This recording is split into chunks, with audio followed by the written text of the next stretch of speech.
Sometimes I feel like I've already seen everything that's gonna happen. And it's a nightmare.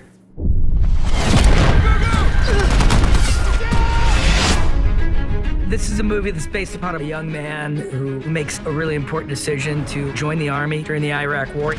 The shock that he experiences in Iraq is something that he can't shake for the rest of the film. He comes back with undiagnosed PTSD. It's an invisible infliction.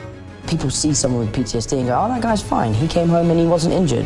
I have this noise in my head. It'll stop. One day it'll just go quiet. I came home from Iraq in 2003. My family, friends, they had no idea really what was going on internally with me. When you're coming out of a combat zone, it is very jarring to return to the civilian world. You don't want to talk about it sometimes. You don't want to go through it again.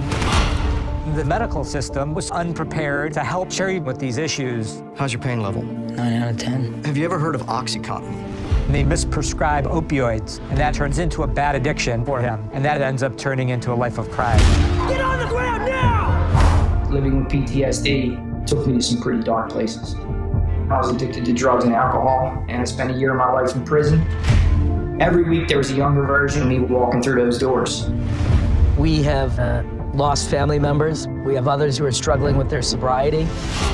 There's a scale to this that is terrifying. There's about 3.3 million of us that served in Iraq and Afghanistan, and there are still far too many that do fall through the cracks.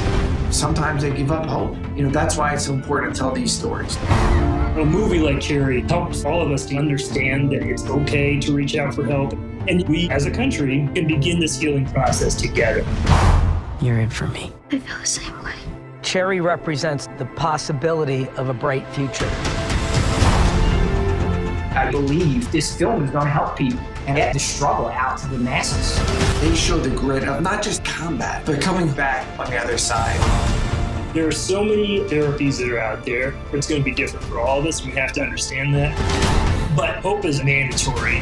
We have to do everything we can to make sure that we leave no one behind. We owe it to the ones that did not come back to live a happy and healthy life. The servicemen and women here today really are unparalleled, and we're indebted to them in every way. Sometimes I feel like I've already seen everything that's gonna happen. But for the first time, it didn't scare me.